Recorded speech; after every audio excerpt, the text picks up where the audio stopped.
Good morning. This is Faith in Our Hometown, brought to you as a community service and sponsored by Mercy Hospital, Joplin. And now, here is your host, Father Jay Friedel.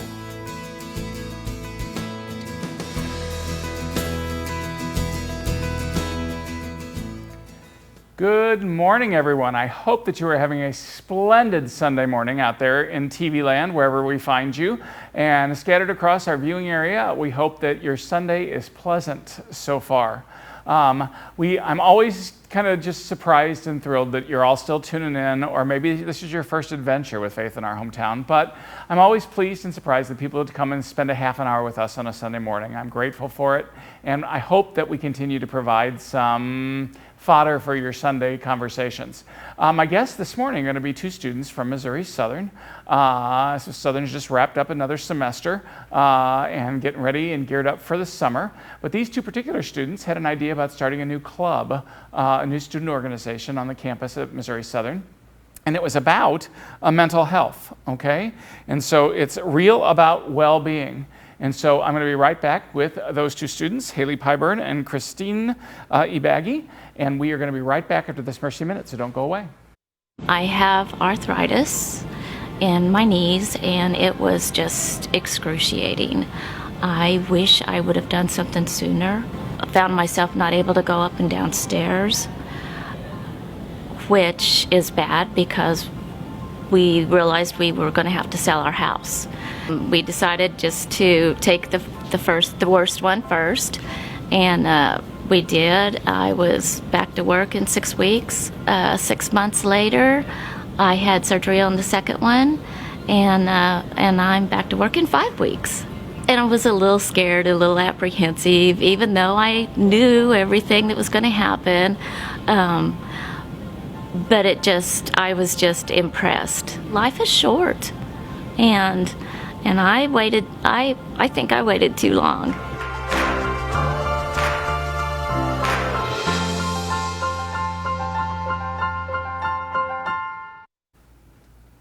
Well, again, thanks for joining us for another Sunday morning of Faith in Our Hometown. It's always good to have you with us. My guests this morning are two of our students from Missouri Southern, Haley Pyburn and Christine Ibagi, and they are the co-directors, if you will, of this RAW, Real About Wellbeing Mental Health Club at MSSU. So, ladies, why don't you tell me a little bit about yourselves first, and then how you came up with the idea for this club.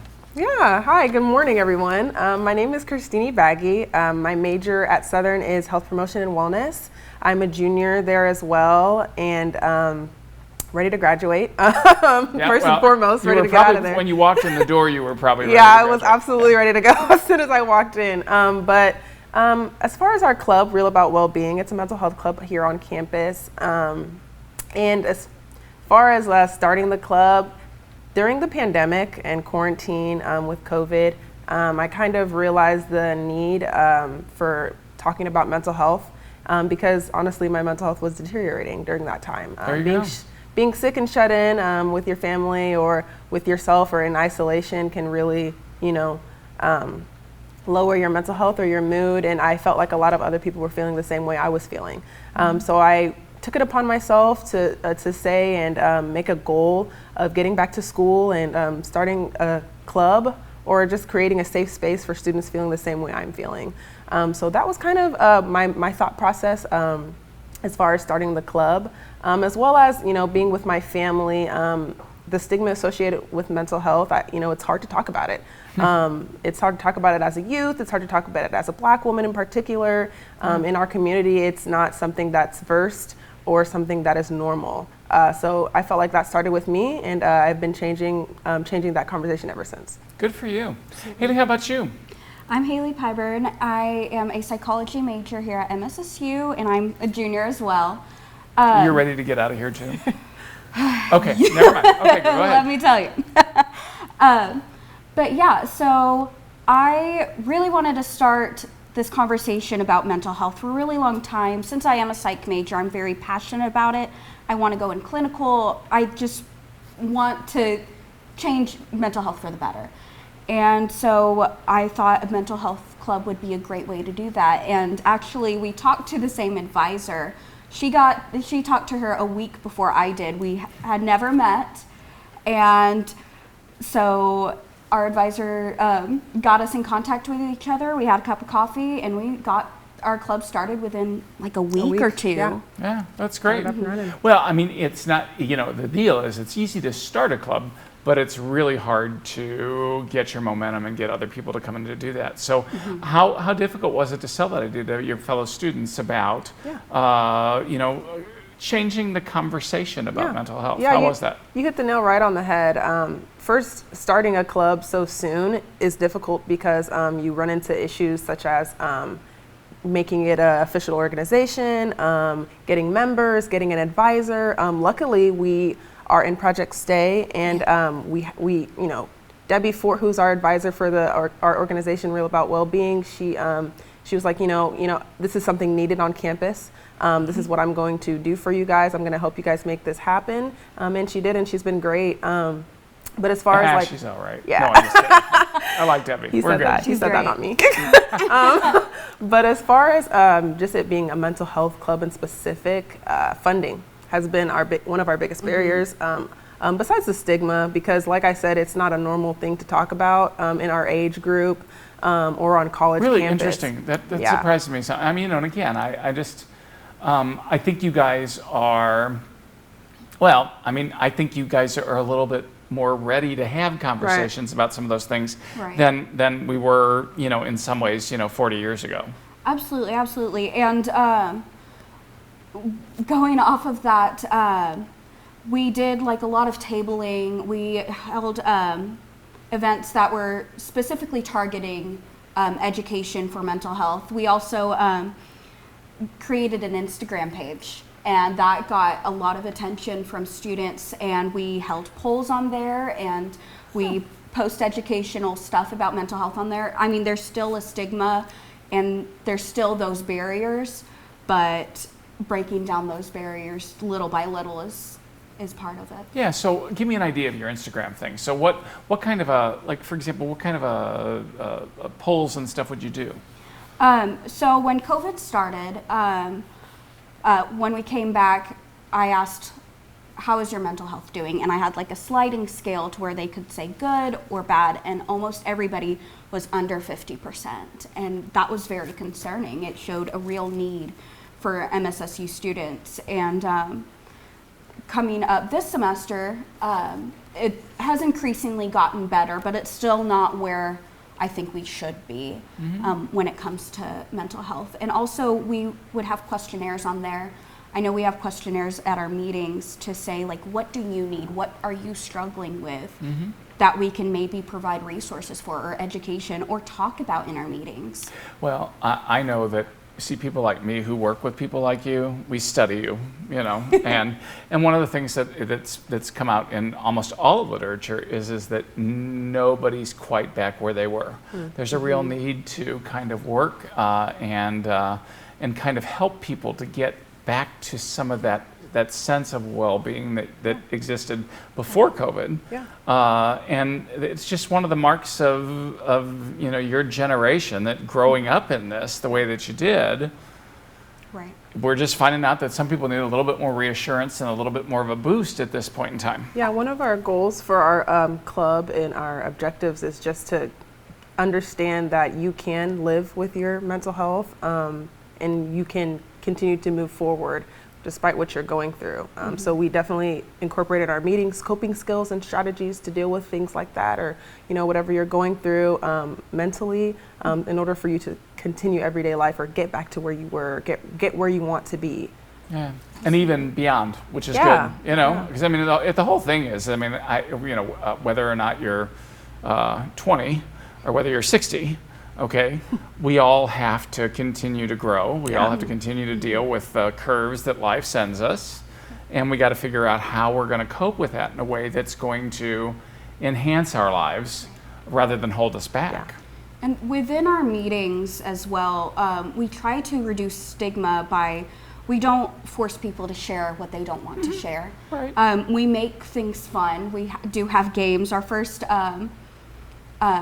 meeting, we did it on mental health stigma and the stigma associated around different mental illnesses. So we held up cards and you shouted out, like, what's the first thing that comes to mind when you think of a mood disorder or depression, anxiety.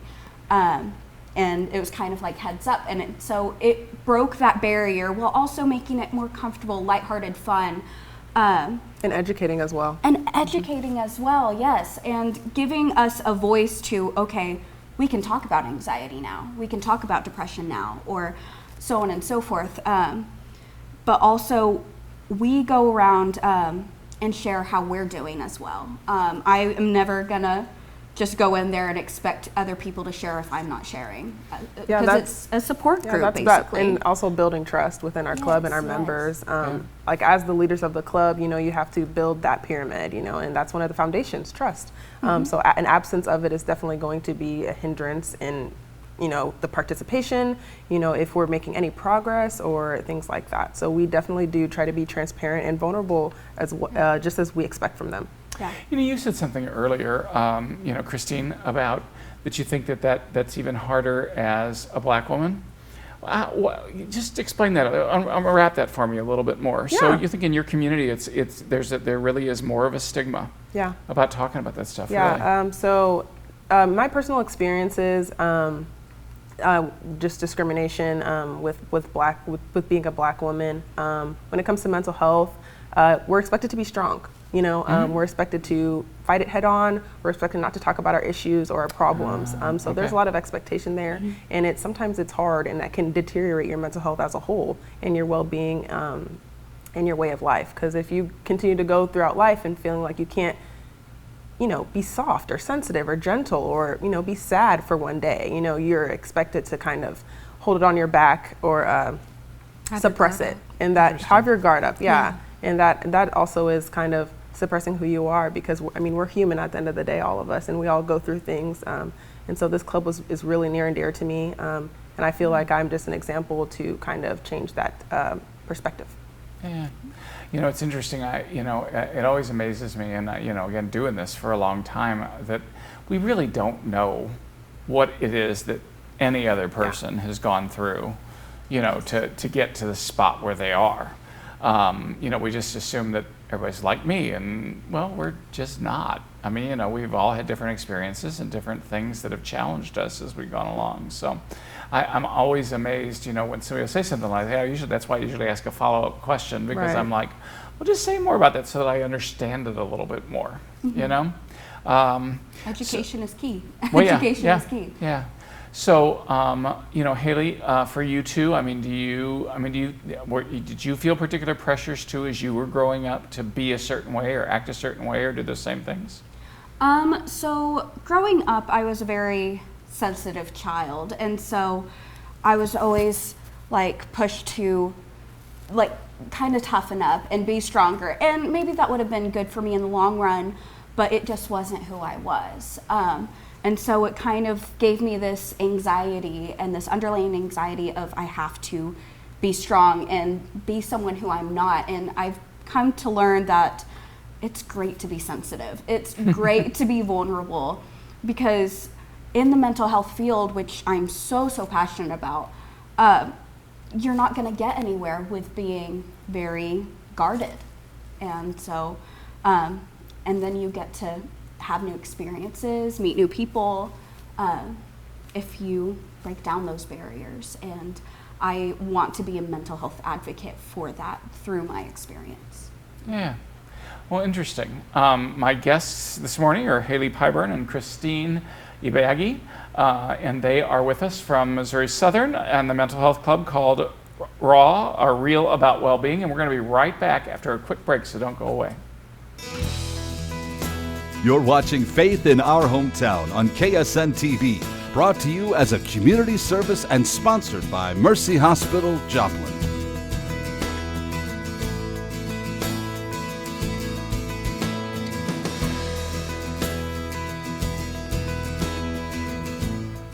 Okay, so we're talking this morning about mental health and well-being, and we've got two students who were so concerned about that enough for themselves and for their peers to form a student organization at Missouri Southern called RAW, or Being Real About Well-Being.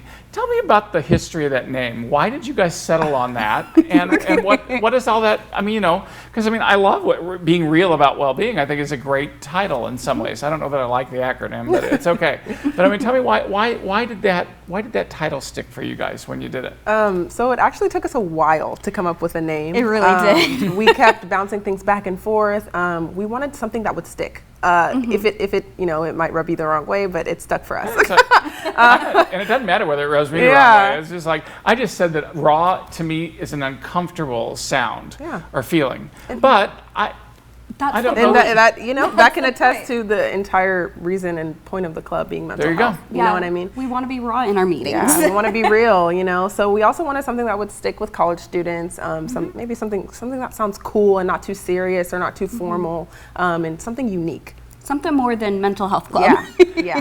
I think it really beats mental health club. Thanks. I really do. I'm going to tell you, I think you guys had a winner there as opposed to that. Because you're right. That just doesn't, there's nothing really engaging about that. And also something that we could take with us after college, like something that belongs to us. Real about well-being, raw. No one else has that. So. No, there you go. Real about well-being. So the real emphasis here when you guys were trying to do this was to actually getting people to even converse about how they were doing. Yeah. So I would say something that helped and aided with that kind of starting that conversation or jump starting that would be our forms in the beginning of our meeting. We kind of do like a pre-evaluation for our members, our participants that come to our meeting. So we'll ask, hey, how are you doing? General introduction, name, major, year in school. And we'll ask how you're doing based on poor, good, okay, and great.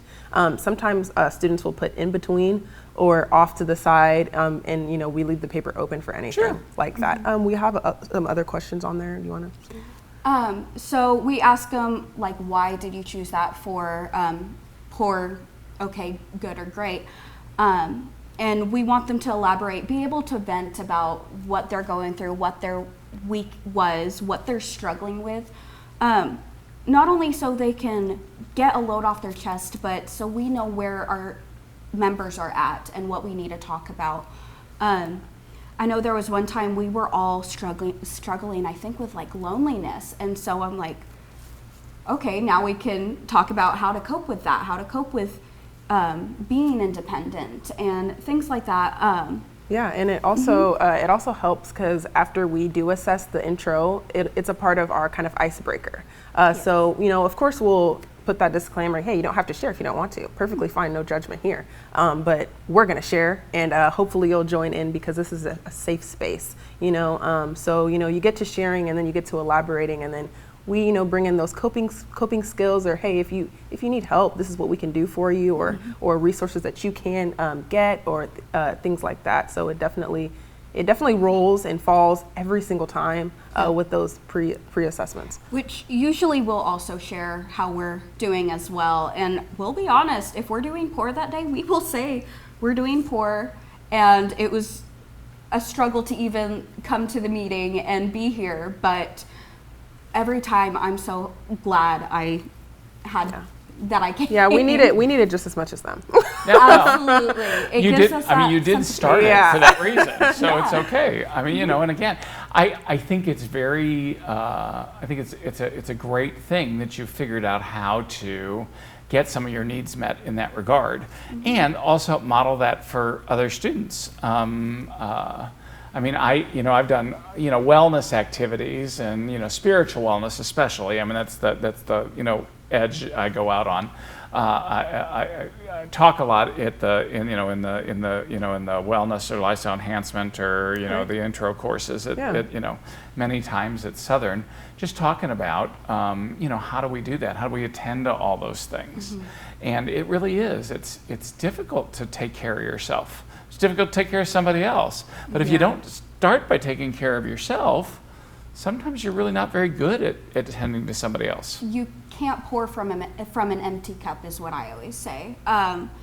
When our students come in and we're talking about mental health, we always try to encourage them to take care of themselves. And whether that looks like 5 minutes a day, or journaling, or even just coming to a raw meeting. I know that's a break for me, where I can sit down and talk about what's really been on my mind rather than schoolwork or employment or rent, just different stressors in college students' And lives. another thing with our meeting, honestly, sometimes that I realize things every time we talk about these, our club, because a lot of people are interested in it. You know, it's different, it's different. refreshing. It's good. But something I realize is that we don't require much from our members. You know, we want them to just come in and be themselves and take what resonates, and also leave what you need here. You know what I mean? Drop it off. So a lot of clubs will have a lot of responsibilities for their members and duties and things like that. But I realize that with our club, it's really a load off. You know? Absolutely. Yeah. Well, in terms of that, so how big is the group at this point in time? Just out of curiosity. Typically we have around 10 participants, which great. I mean, like I said, we started this club September 2020. And I mean, we've already gotten off a couple events already, and we've seen exponential growth in our members from the beginning to now. So we know that we're making progress. Well, and you're meeting a need. Yeah. Because otherwise people wouldn't be joining. Exactly. You know. So tell me, what kind of events have you done? Just out of curiosity. So what kind of events have you planned and carried out? I mean, I got an idea of your meetings, but what about the bigger type things that you've done? So our first event was End the Stigma Kahoot. I don't know if you're familiar with Kahoot, but it's like a trivia game where you can, all students can play it. It was sponsored by Partners in Prevention from MSSU, and we had mental health questions on there. We had myth versus fact. We had mental health inclusion, where we included statistics about the LGBT community and other demographics that mental health affects more, and mental health resources, because we wanted to push that education out there, and we included prizes for our students. Prizes are always good, and food. Yeah. Yes. Well, it was in the cafeteria, if that helps. So. There you go. We gave out a weighted blanket with a raffle, and yeah, it actually turned out really good, and I think some people learned some new things, because it was harder than they expected. We also had a gardening event. So students came in and they got their own planter, as well as got to actually touch and put in the soil and plant the seeds literally. And we use lavender, which is good for relaxation, and also wildflowers, I believe. Yes. Yeah. So that was really cool, because you could see the students' faces, how much, like, it's kind of symbolic to your mental health. You know, you put it in and you watch it grow, and you watch yourself grow, and you water yourself, or you see what you're lacking, and you know how to help yourself. So it was definitely kind of a symbolic journey, similar to what we go through mentally. Now, just when did you do that event? So that was April 28th. Okay. All right. So by the end of the semester, how many people you think still have their little garden? Just out of curiosity. I hope all of them do. Yeah. That was a good answer. I like that. I hope all of them do. That's true. Because I really do think that we try so many different things to get people to make those connections, and we did that a lot in higher ed. And sometimes I just want to go back and say, well, how many people are just in it? But yeah, it is a great metaphor for life. That somehow you gotta grow your garden, and sometimes somebody else isn't cultivating you very well, but you gotta still take the responsibility for cultivating yourself. Absolutely. And moving forward from that. So I think it's great that that you had again just something to help people to focus a little bit and grow. So all right. So it's a relatively new club. Next year's going to be a new year. Oh yeah. You get the summer to kind of recoup a little. Are you going to be meeting over the summer? We plan on trying to host some type of either virtual sessions, Cool. or if it just means our kind of inner members, like kind of the presidents, and then we also have a couple of officers for our club. So if that's what we have to do, that's awesome as well, because regardless, we're still pouring into our club and still trying to develop it in order to come back next semester even harder. Yeah, which I love, because again, that's a great metaphor for life is learning. And the fact is you guys are going to be future leaders. You're already leaders, but you learn how to be leaders by into the future by doing it now. And so you're already, again, as I'm looking at it going, way to go, ladies, because you guys in your club are going to also figure out how to get around that whole thing. Okay, well, everybody's going to be off campus now, and we're going to figure out what we're doing. How can we do this virtually for the time being? In the fall, it's going to be a new world, okay? And you're ready to go with that. So just we got about a minute left. So what are you dreaming about for next year? Just tell me, what would you dream for next year? If sky's the limit. Oh, okay. If we're pretty reserved. If we're dreaming, we definitely want more campus involvement. So I mean, if we could host events, more guest speakers. Host events for the entire campus to know about and promote and kind of spread that awareness about our club. So basically, just kind of more traction, and more growth, and that way we get more members as well. But we really realize that we love planning and hosting and doing events. So I think if we could do more of that, that would be awesome. Well, good. Well, we're going to be right back after this Mercy Minute. Don't go away. I'll wrap up. Blessings and greetings of Mercy to you. My name is Anna Nichols. I am a Sister of Mercy and currently the leader of Heritage and Spirituality at Mercy International Association. I love the fact that sisters throughout time have gone where they have been called to go, and they have often picked up ministries that they never intended to pick up. 25 years ago, there were 22,000 Sisters of Mercy globally. Today we're down to about 6,200 with Sister Rock and some of the others. But despite the fact there are 6,500 or 6,200 sisters left, there is an amazing number of women and men of Mercy who are working alongside us, and that continues to expand and expand, and for me that is incredibly exciting. So as far as National Catholic Sisters Week, I really look at the legacy that they have passed on and the fact that so many women, men, young people are living Mercy today. That really is for me what's significant. One of the most enjoyable things about the last 28 years of my life has been my involvement with different campus communities, and my involvement with Missouri Southern is truly one of those things that I truly enjoy, because I love watching students come to spots in their life where they suddenly bring all the pieces together, and all the things they've been studying, and all the things that they dream about, and all the things that they want and need in their lives, those suddenly somehow converge, and they start to build something from scratch.